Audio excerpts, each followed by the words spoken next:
オタク FM アニメ&チル。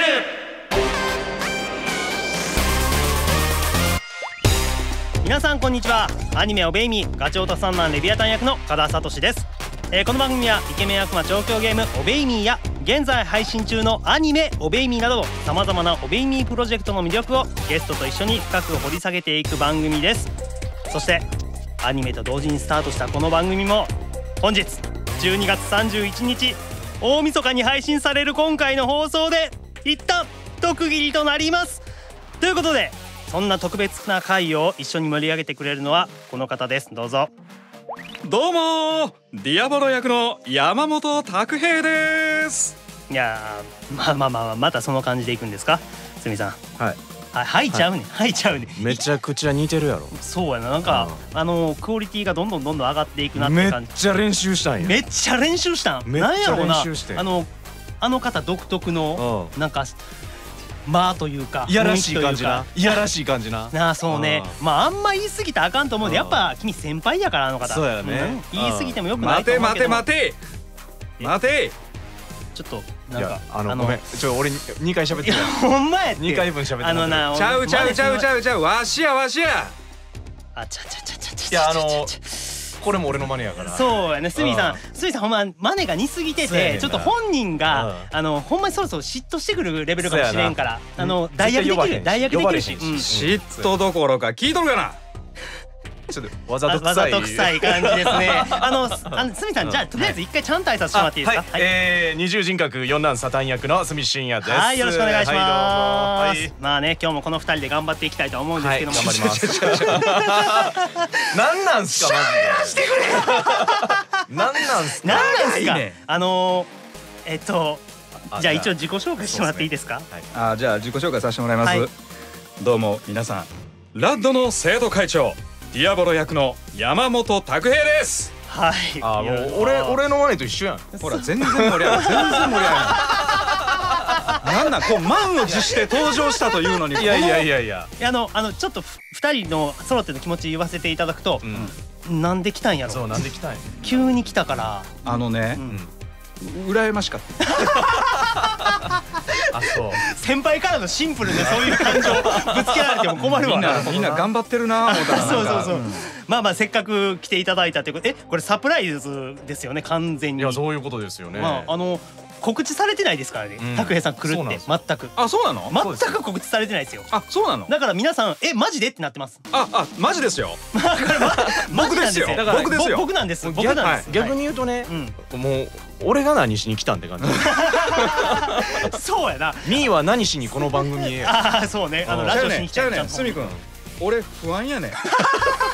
いや、まあ緊張しいやからね。いやこんなんしたことないね俺。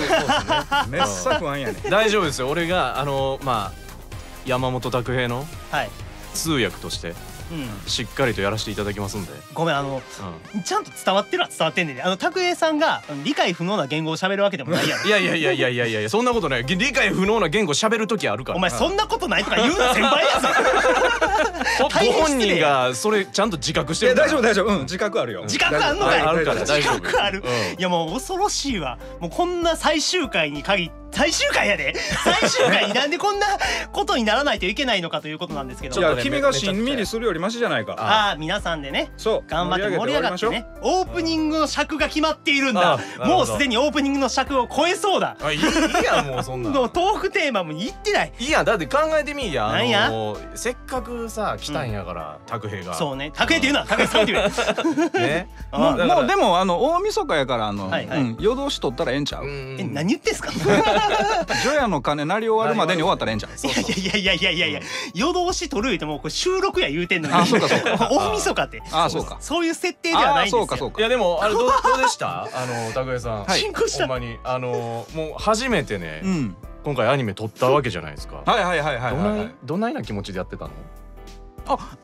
いや、それはアニメになるっていうのはすごい嬉しいことでしたけど、まあでもお芝居するという点では別にそんなに変われへんので。なるほど。このアニメ、このラジオね、第12話兄弟不在のニューイヤーイブパーティーのアフレコ終了後ということで、せっかく呼んでもらったのが最終回っていうのがちょっと寂しい気持ちはしてんねんけど、だからこそ拓平さんがここに来れたんじゃないですか。収録後やからいたんでしょ。違うよここに来れた理由は多分違うよ。俺がずっと呼ぼう言うてたからなんか今の言い方やったら特別なことでもない限り俺は呼ばれへんみたいな。まあな、すみさん呼ぼう言ってたけど、俺その度にあかんあかん絶対あかんだからちょっと言いたいのは、皆さんにしっかりと感謝していただきたいのと、山本拓平にも感謝の気持ちを今言ってほしいです。してるよ、感謝してる。わかりました。めっちゃ感謝してるよ。してる。はい。なんで求めていくの？おかしいやろ。電波を使うなそれ。ありがとう。まあでもアニメの言ってみれば振り返りっていうのもあったと思うんですけど、拓平さんはアニメご覧になってました？見てくれてました？見てました。見てくれてました。どうでした？いやみんなだからさ楽しそうやなと思って。そうですよね。みんなが楽しそうにしてる中で最後に登場できたっていうことで、そうなんですよ。そういった意味でも感慨深いものがあったんじゃないですか。僕も仕事したいなと思って。仕事したいな。いやしてるのは仕事はしてるでしょ。仕事はしてるんですけど、芝居がしたいな。なるほど関わりたいなっていう気持ちがあったと思うんですけども、まあいろんな展開がねこれからもあるとは思うんですけども、そういう展開にこれからサイドキャラのみんなともね、僕ら兄弟がね絡んでいけたらいいですよねということで、はい、もう始めていいですか、コーナーも。まだ始まってなかったこれ。何も始まってない。いいよ全然始めてくれて。かまんと言うて。ごめん僕そこには何の責任感も持ってないから。頑張ります今日本当に頑張りたいと思います。はい、では始めていきましょう。番組のハッシュタグはハッシュタグオタク FM。 オタク FM の綴りはアルファベットで OTAKUFM です。Twitter、Instagram、Facebook など各種 SNS から番組を聞きながらのつぶやきお待ちしております。ということでオタク FM アニメ&チルスタートです。イエーイ、頑張った。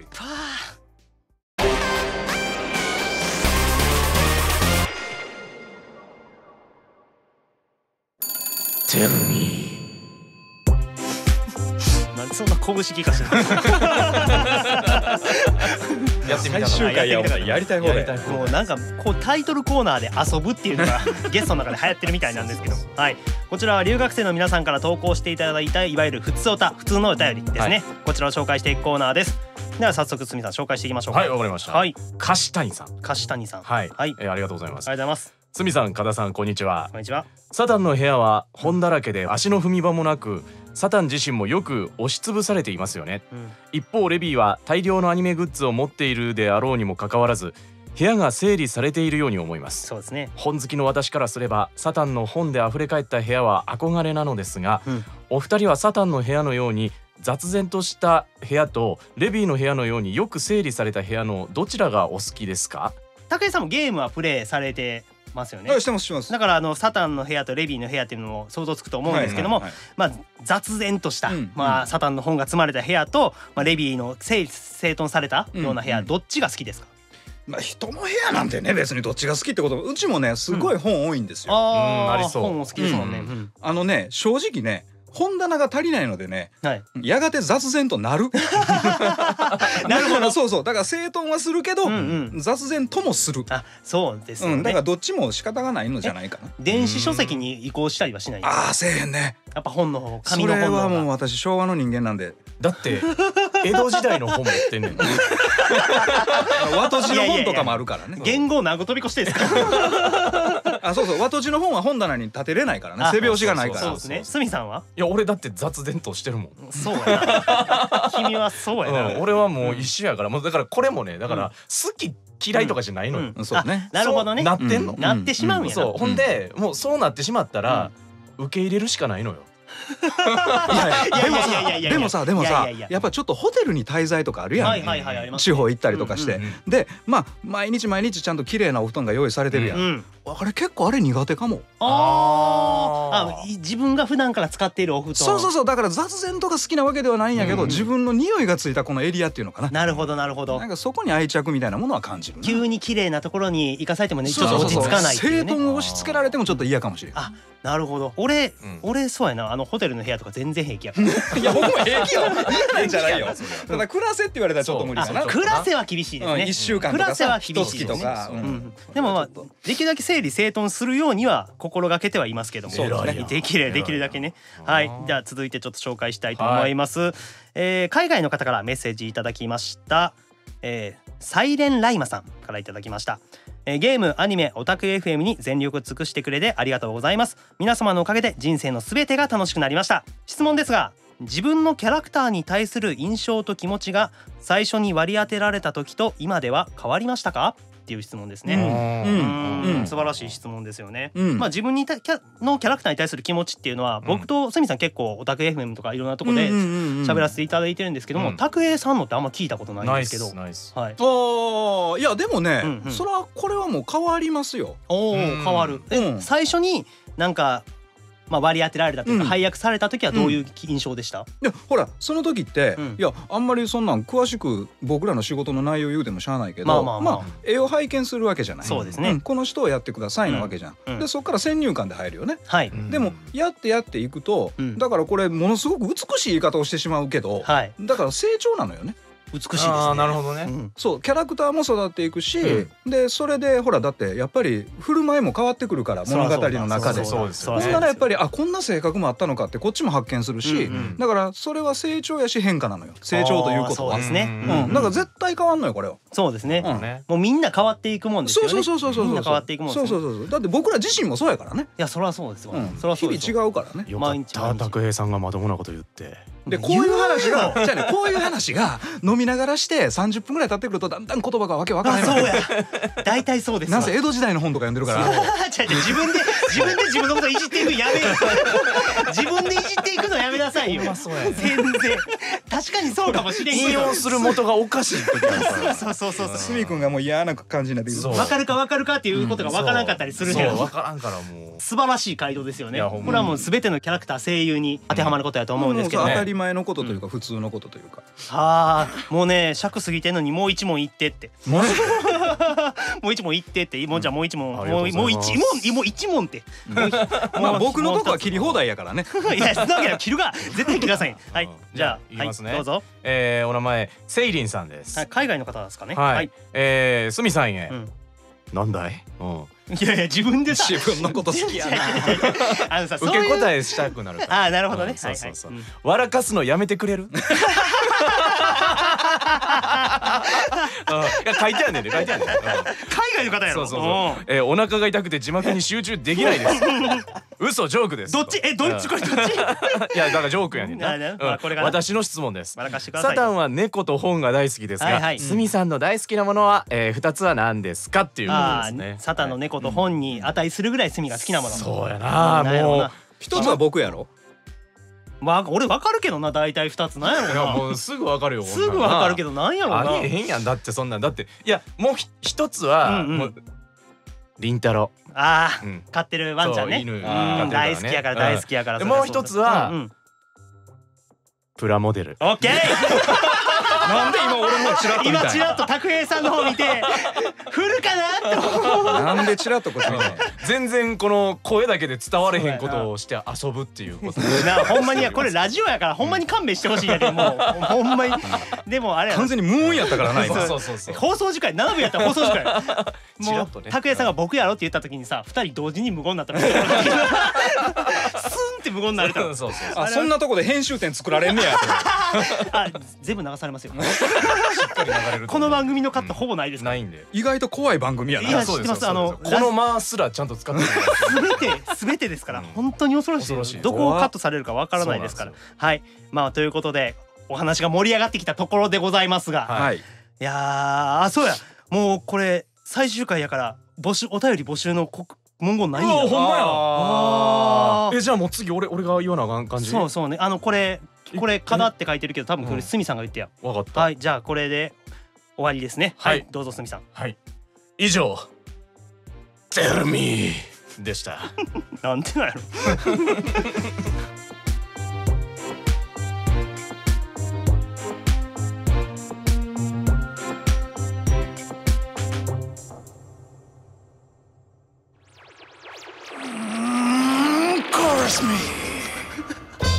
皆さんこれ拓平さんです。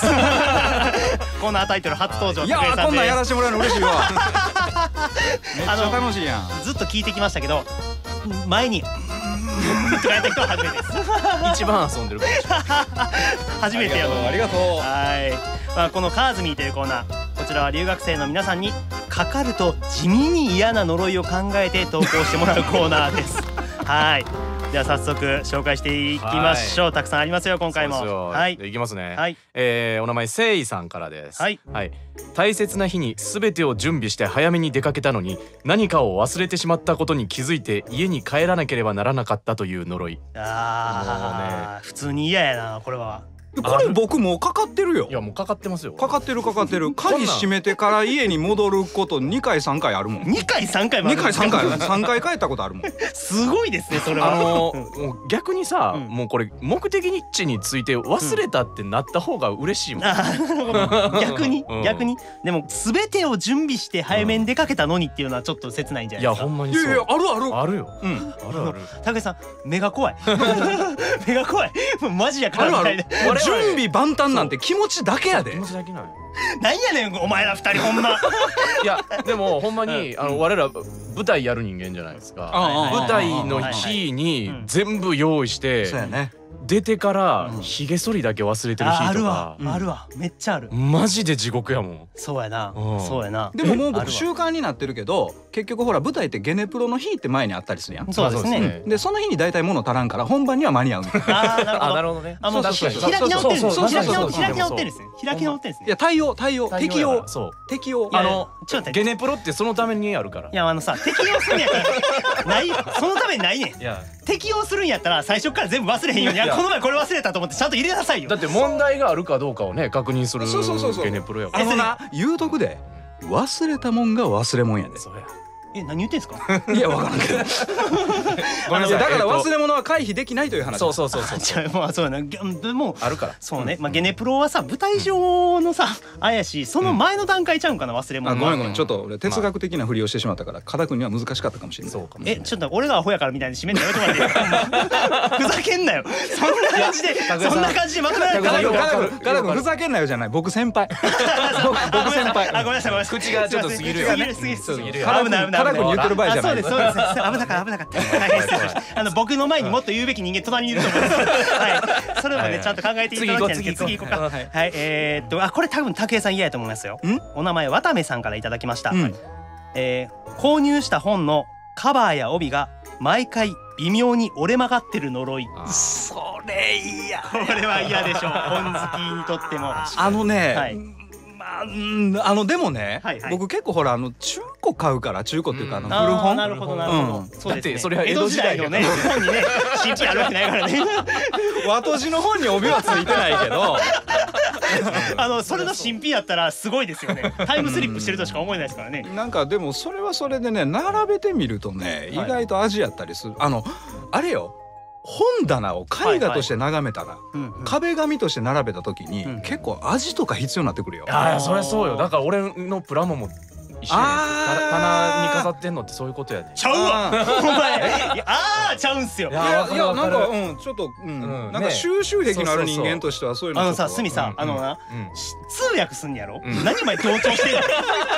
通訳せや。ちゃんと同調してんねん。分からん人間が2人に増えただけや。そう同調したバカ野郎。全然通訳になってへんねん。たまらんわほんま。はしゃいでんな。っていうかもう一つ一つのエピソードにいやあるよってエピソードありすぎなんですよ。全てに対してちゃんとあるからめちゃくちゃ頼もしいわほんまに。じゃああと一つぐらい行きましょうすみさん。はいあと一つぐらい行きましょう。じゃあ行きますね。はいアンドレア V さんからです。はいありがとうございます。マッシュポテトやアイスクリームなどの柔らかいものを食べるたびにガリガリと硬いものを噛んでしまったように感じますが見ても何も硬いものがない呪い。いや怖いな。いや怖いな。最悪やこれ。すごい嫌やな。だっていやだってアイスクリーム舐めててガリガリするのはおかしいでしょ。そうやな。なんかどうすんやろな。ガリガリする。自分がさ思ってるもんがこう口の中入った時に違うもん来た時の衝撃って半端じゃない。たまらんな。もう俺多分そう感じたらよくあるのがよくあるのが醤油やと思ってソース舐めた時のな衝撃な。それはないですね。ないんか。いや拓哉さん最高ですね。でもあれよ、地味にという意味ではこれ一番地味に嫌や。あーいやそうですねいやほんまに嫌ですね地味っていう意味だって地味さ加減が。解決法がないもんないこそうやねれほんまに解決法がないからほんまに嫌な呪いやと思いいます。やほんまに楽しい楽しいな終わんねんでこれ。これが終わっちゃうんだほんまにな。なんとか続かんかねこれ。なんで最終回やねんっていう話ですよね最終回にこういうのが来すぎだ。いや怖いね。でこのコーナーも終わりです。はい、すみさんお願いします。はい以上かずみでした。すみさんも体調悪いんだ。あんたがやったんよ最初に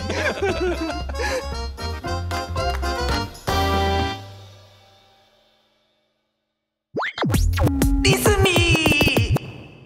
いや誰が喋ってんねん誰やねん急にキャラ変えてきた。もうこちらはお越しいただいたゲストの皆さんからオベイミーにまつわる楽曲をご紹介いただくコーナーです。じゃあすみさん曲紹介お願いします。はい、それでは聴いてください。ルシファー&サタンでパッションです。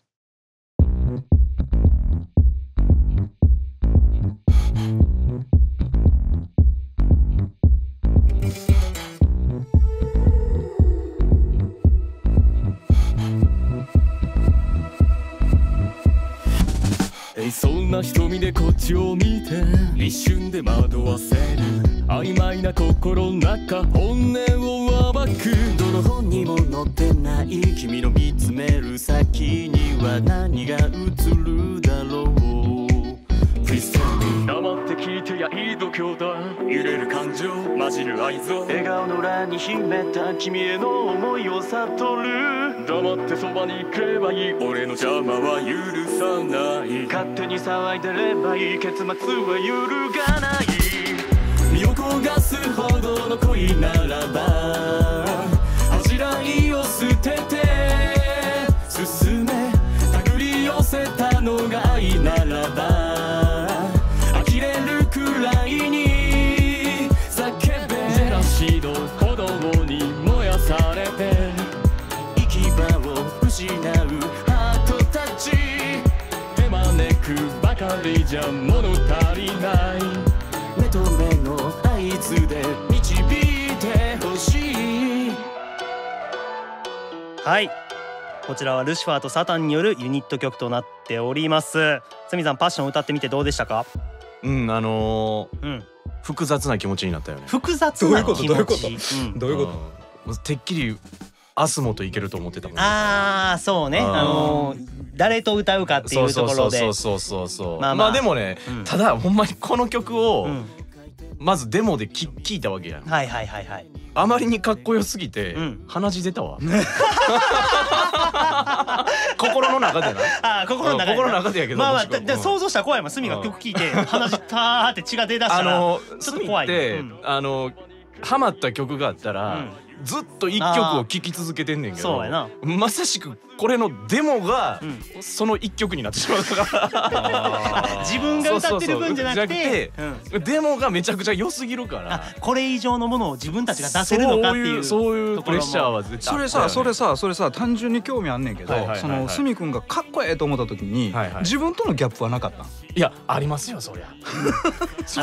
拓平さんあるんですよ。めちゃくちゃサイドキャラもこれから曲が発売されていくと思うんですけども、めちゃくちゃ怖いですよ。僕さそれ結構前からさ噂だけは聞かされてて、で今回初めて具体的に聞かされて、もうほんでただまだ曲聴いてないのよね。いやでもね聞いてみたらこの感じにするのみたいな。そうやねん。だもんですごい難しい曲に仕上がりましたとか言われて、とりあえずプレッシャーだけかけられて気持ちはただただキューキューしてんねんけど。いやただ歌ってそれで曲が出来上がった時の感動はひとしおですよ。そうやろうな。ほんまにひとしおですよ。だってほら僕の力だけでできるんちゃうやん。そうです。結局いろんな人がいろんな手加えてくれてさ、でかっこよなんねんやん。そうですよ。鏡見てこれが私っていうな。そこで止まりなさい。やめてその感じ。なってその先もう一言あったら。もう表情見てくれたらほらあとは頼んだっていう。ラジオや言うてん。声で伝えないといけないんですから。もうこの先僕には無理。いやもう恐ろしい人やな。お前喋るだけ喋ってほんまに。まあでもこのパッションっていう曲本当にかっこいい曲やったんで、マジでね本当感動したんですけど、ユニット曲ね、まあたくさん出て、で7人曲も出て、でオベイミーの楽曲全てもうそれぞれの特色が出たね、そうやな、ね、個性的な曲ばっかりやと思うんですけど、これからサイドキャラの曲っていうのがねどんな風になっていくのか、めっちゃ楽しみ。はい武さん僕はめちゃくちゃ楽しみにしてるんいやでね。僕もだから今は皆さんと一緒ですよ。楽しみな状態ですよ今。僕のハマった一曲にさせてくださいね。プレッシャーを横からもかけていくスタイル。はい、どんな曲になるでしょうかね。まあオベイミーの曲全部皆さんもっともっと聴いてください、はい、お願い以上します。リスンミーでした。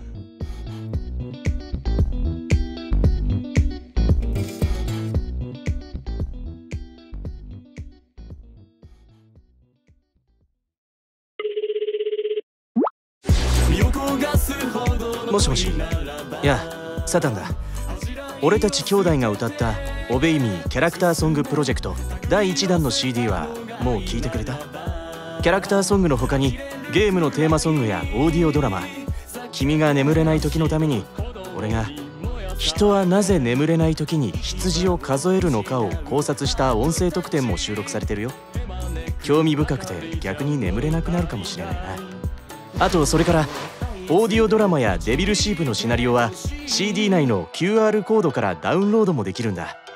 インターナショナル版にはローマ字の歌詞もついてるから、君の好きな歌を聴かせてくれると嬉しいな。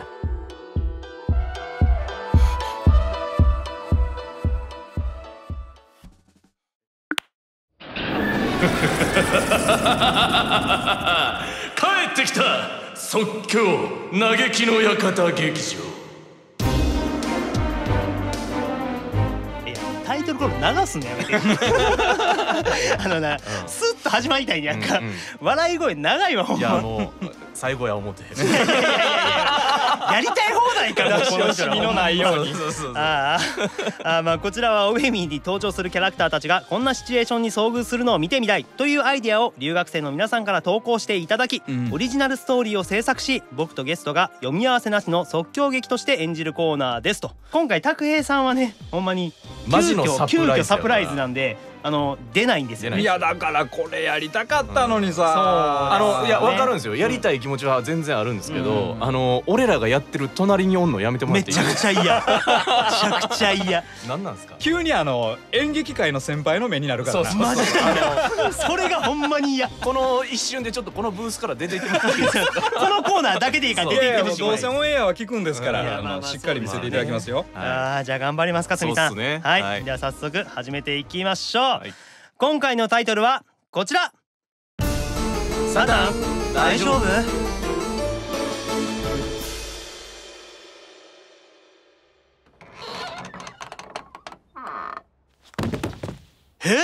サタン大丈夫？いや、レビー。どうしたの？そんなボロボロな格好で、しかもフラフラじゃん。いやちょっといろいろあってな。3ヶ月もいなくなってたから、さすがにルシファーも心配してたよ。それは悪いことをしたな。嘘でしょ？ルシファーの心配素直に受け入れちゃうの？超絶弱ってるじゃん。大丈夫？ああ、確かにかなり弱ってるかもしれん。だが大丈夫だ。まずはこれを見てくれ。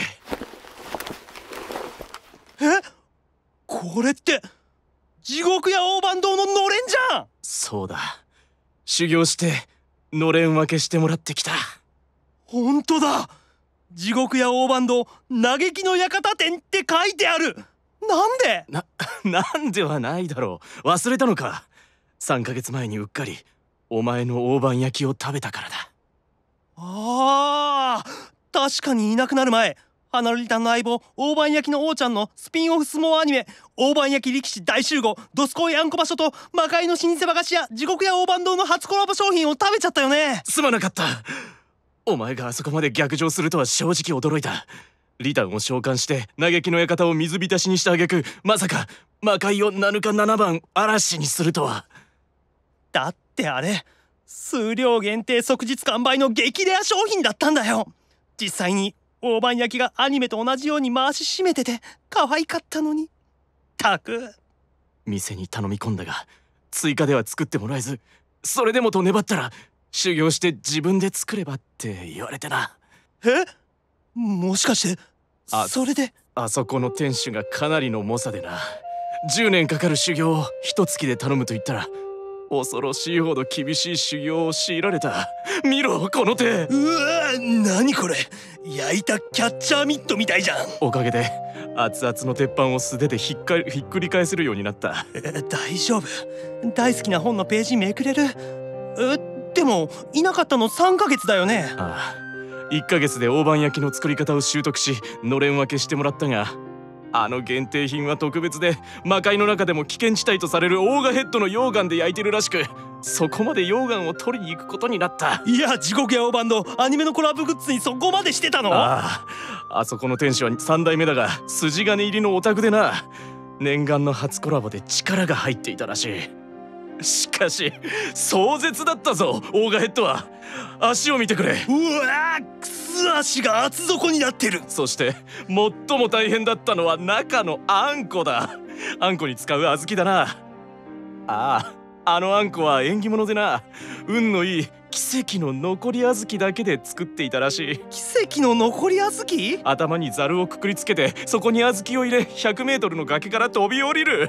その時に奇跡的に残った小豆だけを使っているらしい。全然小豆が残らなくて1000回は崖を登っては飛び降りたぞ。それでそんなにフラフラなんだね。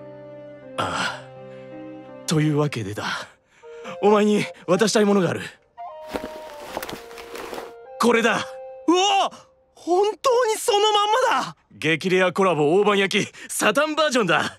ちゃんと曲げも言ってるし回しも履いてるぞ。ありがとうサタン。これで許してくれるか？もちろんだよ。レビー、その後ろにある箱は？これね、大判焼き。言いにくいんだけど、これも限定コラボ商品でね。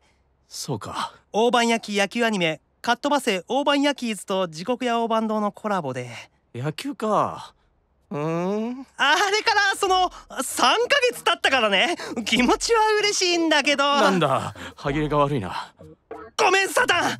そのアニメもちろん今も好きだよ。好きなんだけど今熱いのは野球の方なんだよね。え？じゃあ俺の3ヶ月は無駄だったのか？そうじゃないんだサタン。アニメファンのサイクルが早いだけなんだよ。俺の地獄の3ヶ月が倒れた。サタン息はしてる。大丈夫そうだね。せっかくだしサタンの大判焼き食べてみるか。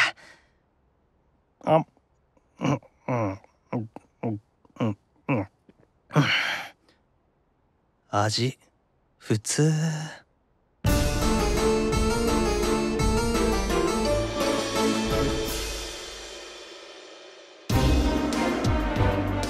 はい、終わりました。お聞きいただきましたがいかがでしたでしょうか？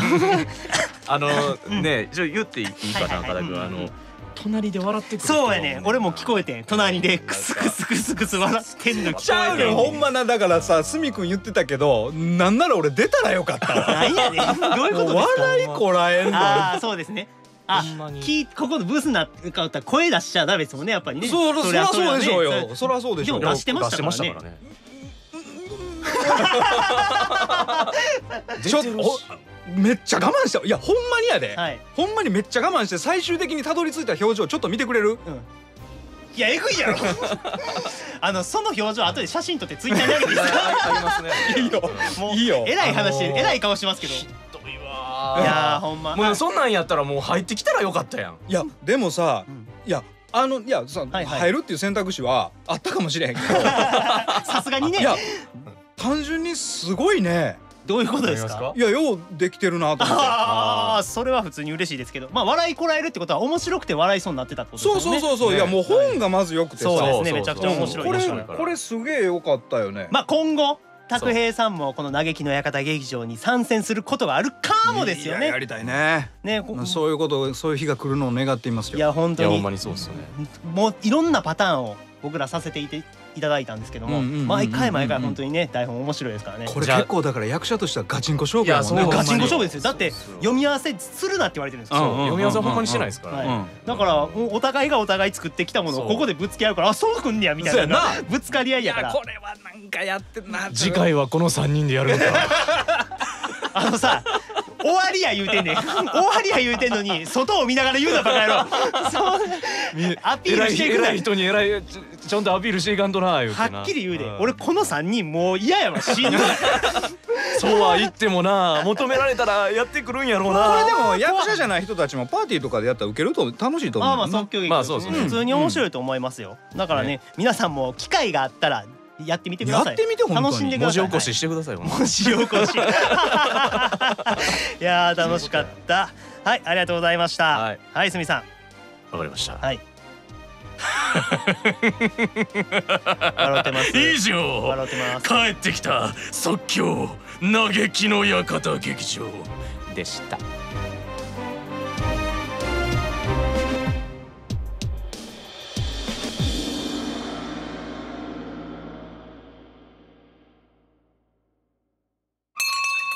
ラット新聞部ラジオ出張版。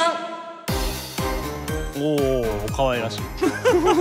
ちょっと大西聡を彷彿させるような声のトーンでかぶってしまった。かぶる回。はい、こちらはオベイミープロジェクトの関する最新情報をお届けしていくコーナーですということで、はい、もう12月31日ということでね、今年1年いろんなイベントがありました。はい。岡田君なんかある思い出？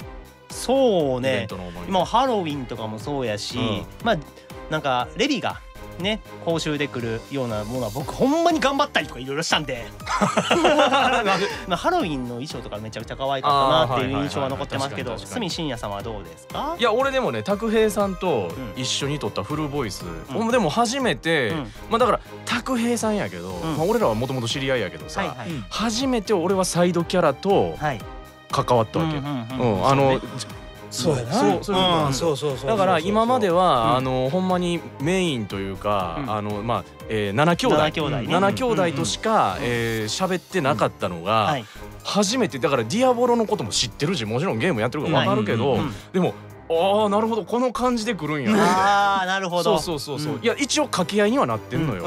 そう一緒に撮ってるからゲーム上なんかボタン押さへんかったら先進まへんけど、一応お芝居してるもんな。一応お芝居してて、あやばいなこの山本拓平の芝居が隣で見れるんやっていう、そういういい意味でのやばいや。贅沢やな、興奮するな。先輩そういうことやから。ありがとうございます。そういうことやからね。ありがたい話やなほんまに。いやでもほんまにね面白かった、新鮮でしたね。この1年本当に一緒になんやろオベイミーと僕らも成長させてもらったし、ゲームの中でもないすごい頼しませていただいたから。それは僕もそうやわね。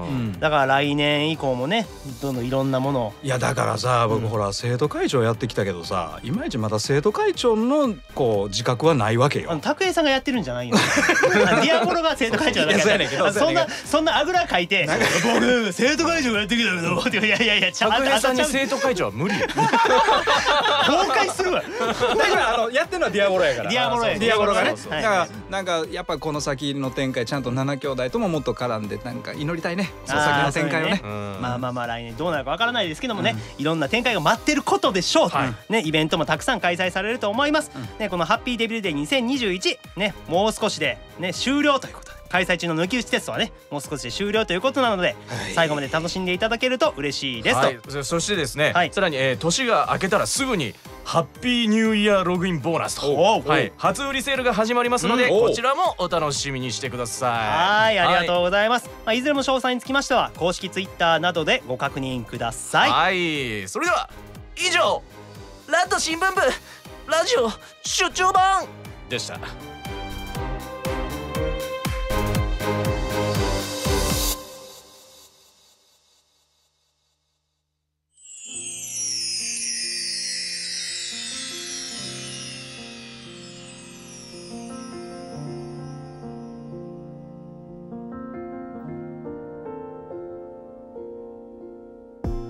はいお送りしてきましたオタク FM ですが、そろそろお別れのお時間です。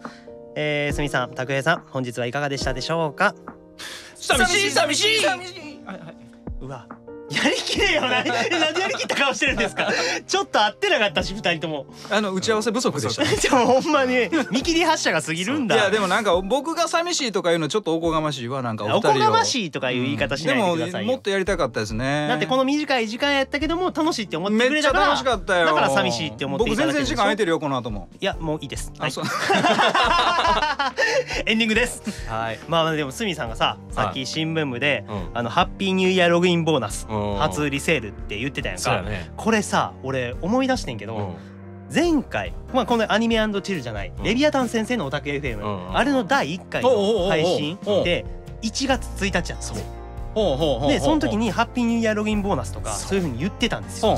だからこのオタク FM が始まったのが1月1日で、で第2シーズンというかアニメ&チルこれが終わるのが12月31日ってなんかちょっとこれマジですごいなと思ってしかもなんかな、さっき公式の人らの感じ見たら、狙ってたわけじゃなさそうや多分偶然なのかなって感じはするけど。それって丸々1年っていうこと？丸々1年です。なんか俺もっと長いこと付き合ってたような気するな。まあまあそうですね。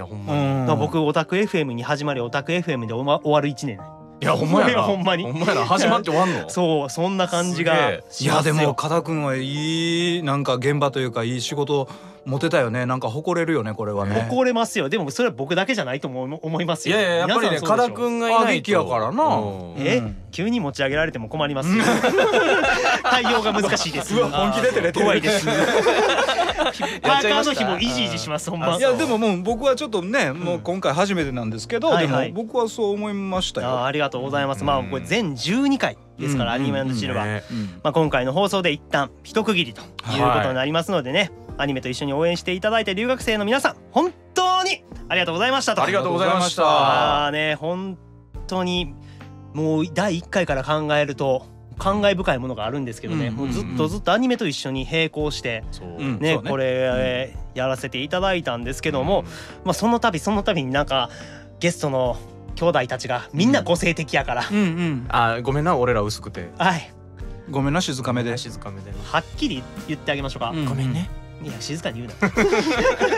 別に物理的に言わねえんで、はっきり言うけど。今回が収録時間一番長い。全部のコーナー押してるわ。いや分からんで。いや分かるで。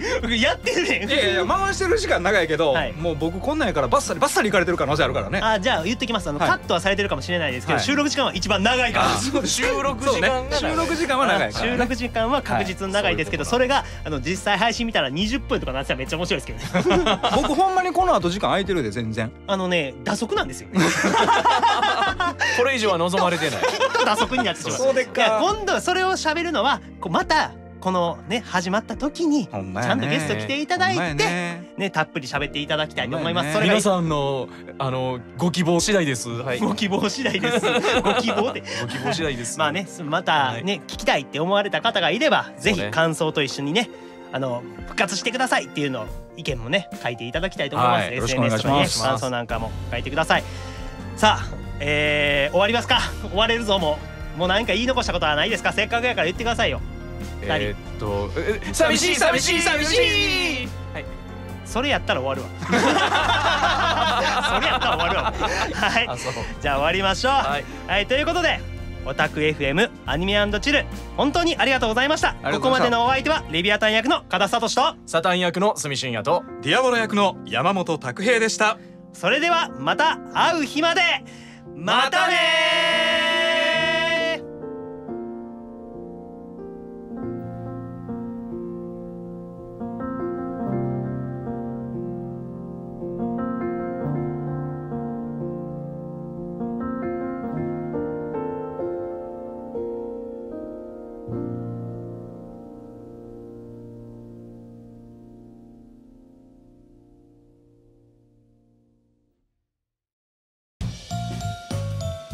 動画を見てくれてありがとう。